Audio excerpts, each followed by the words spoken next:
Assalamualaikum warahmatullahi wabarakatuh kepada tuan dan puan, rakan-rakan sekalian. Alhamdulillah, sekali lagi kita dapat bersama dalam satu lagi siri video yang tuan dan puan mungkin akan tonton di platform Facebook page dan juga di channel YouTube.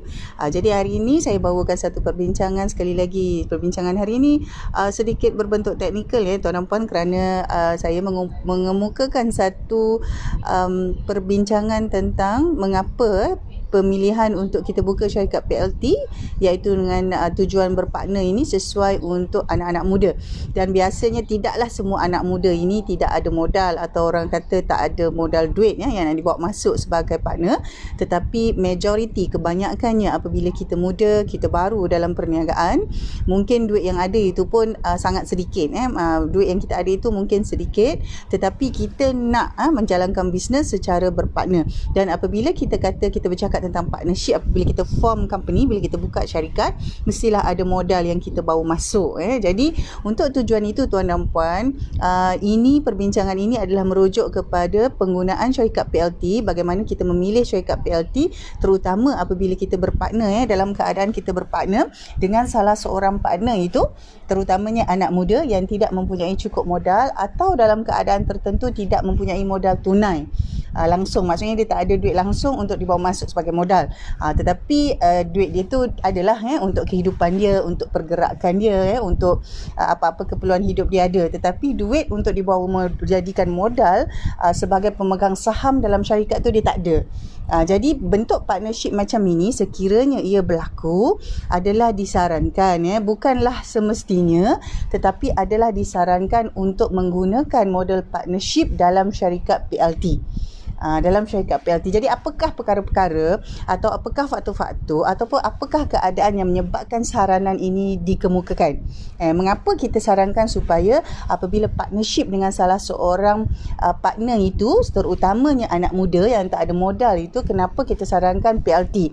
Tidak enterprise, kita dah tahu risikonya, dan tidak senyam berhad, kita dah tahu apa senyam berhad itu dalam keadaan itu. Kalau tak tahu, kena rujuk dulu beberapa video terdahulu yang memang ada saya siarkan di channel YouTube Nur Aminah Umar. Tuan dan puan boleh rujuk beberapa siri video tentang enterprise dan senyam berhad. Jadi yang itu adalah perkara asas. Jadi yang saya nak buat bincangkan sekarang pada hari ini adalah tentang keadaan di mana mengapa kita sarankan sekiranya tuan dan berpartner 2 orang ke, 3 orang ke, 4 orang ke, 5 orang, dan ada dalam partnership itu individu yang biasanya lebih muda, yang tidak ada modal tunai yang cukup untuk dibawa masuk ke dalam syarikat.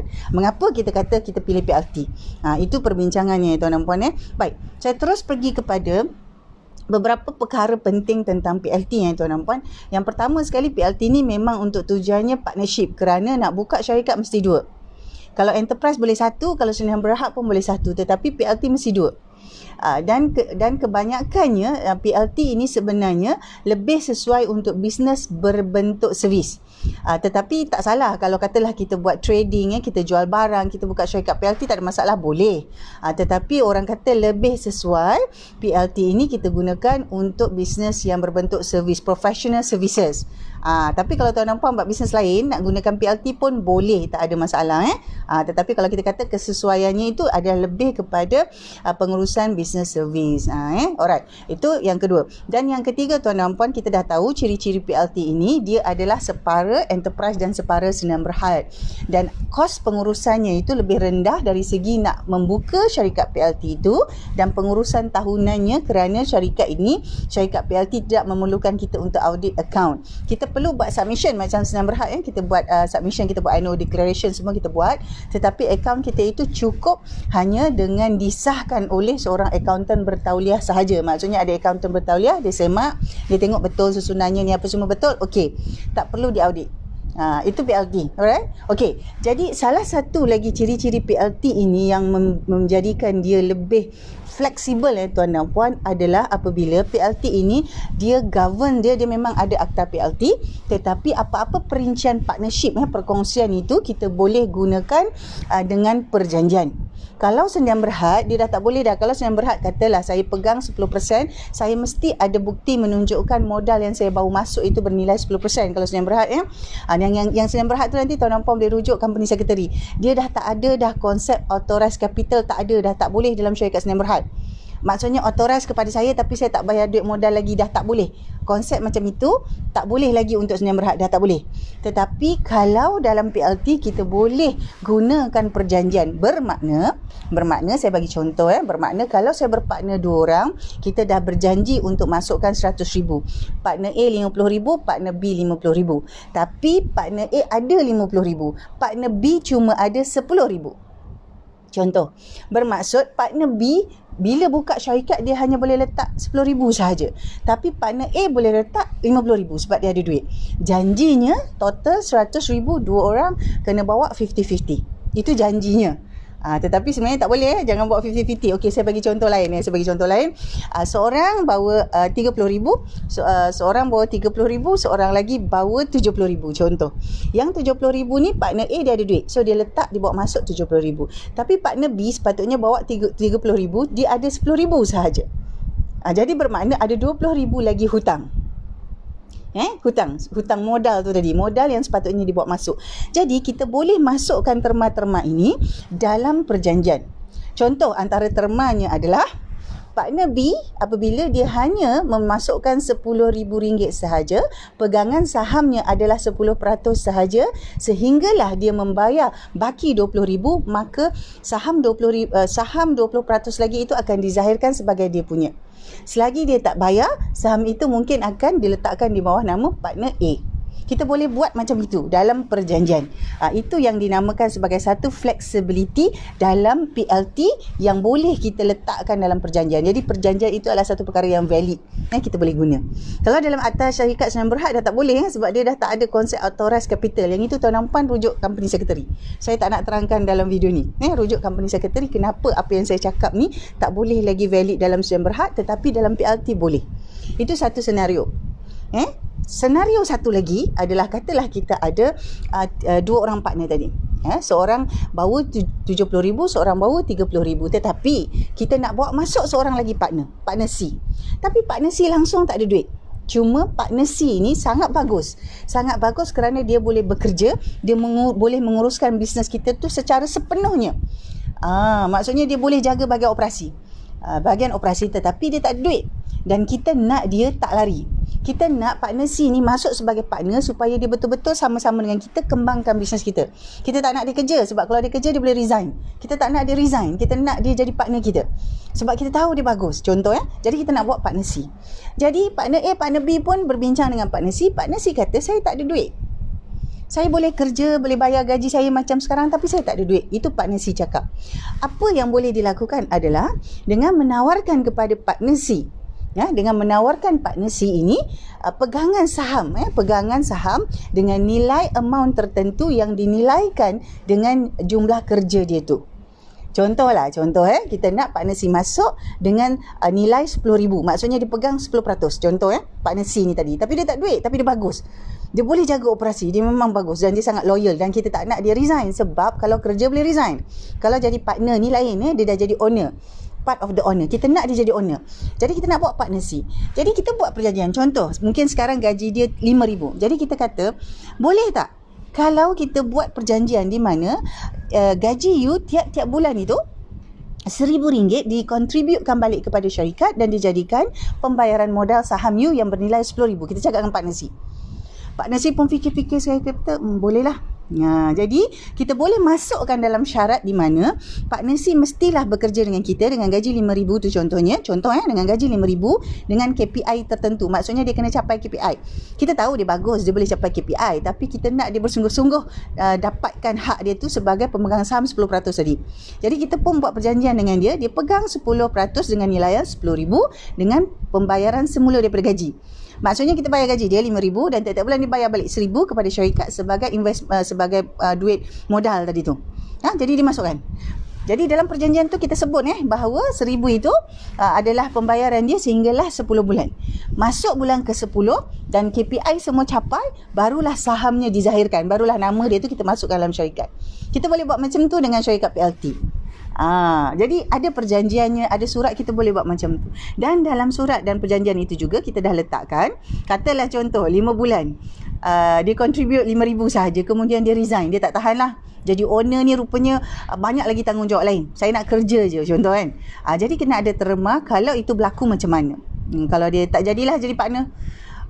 Sebab bila jadi partner ni kan tuan-tuan dan puan, ada banyak benda lain kan. Dia bukan jadi pekerja sahaja. Jadi partner ni dia jadi tugas-tugas untuk membangunkan perniagaan itu jadi lagi lebih berat dan lebih orang kata lebih objektif. Dia bukan hanya pekerja sahaja. Jadi itu kita boleh buat secara partnership macam itu, kita boleh buat dengan syarikat PLT. Kalau Sdn Bhd dia susah sikit tuan-tuan puan sebab dia ada akta-akta yang memerlukan kita menzahirkan tunai sebagai modal yang kita masukkan tadi tu sebagai share yang kita beli dalam syarikat Sdn Bhd tu tadi, dia lain sikit. Jadi yang itu saya tak nak bincang, tuan-tuan puan rujuk kepada syarikat Sdn Bhd, company secretary untuk syarikat Sdn Bhd. Tapi untuk syarikat PLT ini merupakan salah satu vehicle atau salah satu cara pengurusan bersyarikat yang memang kita ketengahkan dia lebih sesuai ke dalam bentuk partnership ini.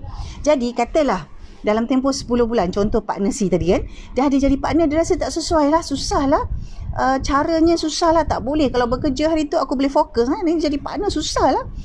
Dia dah tak boleh. Kalau tak boleh, pemotongan ataupun pemutusan ataupun pemecahan partnership itu dapat dilakukan dengan lebih mudah, dengan lebih baik.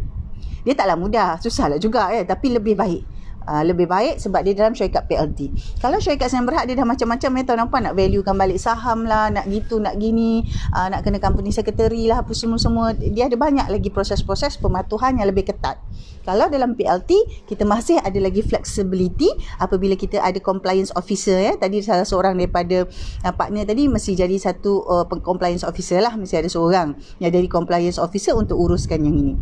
Jadi ini kelebihannya PLT tuan-tuan puan. Jadi kalau tuan-tuan puan ditakdirkan masih muda dan tidak ada banyak modal tunai, mungkin ada tapi sikit sikit mungkin ada tapi tak banyak, dan nak berpartner, maka pengurusan secara PLT adalah lebih sesuai. Dia masih ada pegangan saham dia masih ada pegangan saham, dia ada masih lagi pegangan peratusan, dia masih lagi konsepnya macam syarikat, pengurusannya bersyarikat. Jadi tuan dan puan, kalau enterprise tu risikonya lain risikonya lebih susah lah kerana dia berbentuk bersifat peribadi, individu. Individu. Kalau ada 2-3 partner dia bersifat individu, susah sikit. Tapi kalau dengan syarikat, tuan dan puan boleh jadi pekongsi. Namanya bukan pemegang saham, namanya pekongsi. Rakan kongsi, partner tu kita sebut sebagai pekongsi. Boleh keluar, namakan orang lain, dan proses-proses ini kosnya lebih rendah. Dia bukannya tak ada kosnya lebih rendah berbanding dengan Sdn Bhd. Jadi untuk itu tuan-tuan puan, sekiranya tuan-tuan puan dalam senario yang macam itu nak cuba, dalam proses nak cuba dahulu berpartner, memang sesuai menggunakan syarikat PLT. Tetapi mesti jelas tuan-tuan puan apa tujuan berpartner tadi, dan kesemua partner ataupun orang kata pekongsi dalam syarikat PLT itu mestilah jelas dengan apa kehendak-kehendak, apa tujuan dia, apa sasaran dia untuk masuk dalam PLT itu. Jadi sekali lagi tuan-tuan puan, PLT merupakan salah satu jenis syarikat yang lebih sesuai sekiranya partnership kita itu melibatkan mana-mana partner yang tidak ada modal tunai ataupun modal tunainya sangat sedikit. Kita boleh gantikan, maksudnya kita boleh susunkan dengan pembayaran daripada gaji beliau ataupun pembayaran secara sedikit-sedikit yang dimasukkan, yang direkodkan sebagai modal dibawa masuk oleh partner itu tadi. Lepas dia habis bayar kesemuanya, barulah namanya dizahirkan sebagai pekongsi dalam syarikat PLT. Jadi yang ini insya-Allah kita apabila kita dah bersedia berpartner, kita bersedia dengan pengurusan syarikat PLT ini, kita akan lebih berdisiplin. Kita berdisiplin lah kalau memang dah janji 10 bulan tu, tiap-tiap bulan 1,000 kita kena buat. Dah janji kan. Kalau tak boleh buat, tengah-tengah tu mungkin lepas 5 bulan, 6 bulan, baru masuk 5-6,000 dah tak tahan jadi partner. Orang kata keluar daripada perkongsian itu, keluar daripada partnership itu dengan cara yang baik. Kosnya lebih rendah, kos pengurusannya lebih rendah berbanding dengan Sdn Bhd. Baik, jadi sekiranya tuan dan puan nak dapatkan macam contohlah nak refer kepada saya beberapa individu yang sudah melalui jenis perkongsian ini, tuan dan puan boleh hubungi saya. Saya memang ada bukti hidup.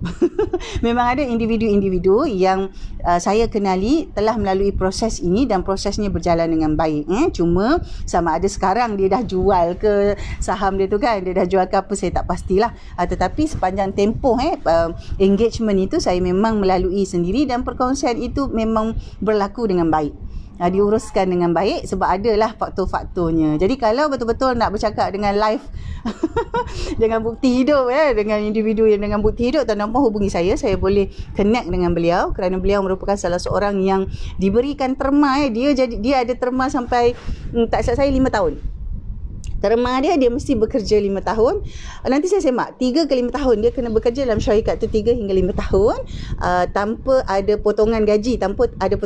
Dia kena uruskan satu cawangan sehinggalah cawangan tu capai KPI dan dia dapat saham dalam syarikat. Memang ada. Memang ada. Jadi dan sekarang alhamdulillah namanya dah dizahirkan, dia memang jadi pemegang saham dalam syarikat tu, PLT tu tadi, sebagai pekongsi. Kesnya sama. Dia bagus, dia boleh urus semua tapi dia tak ada duit. Dan bila dia ajak masuk sebagai partner, dia bersedia. Dan dalam tempoh 3 tahun ke 5 tahun dia jadi partner itu, dia melalui pelbagai cabaran kan.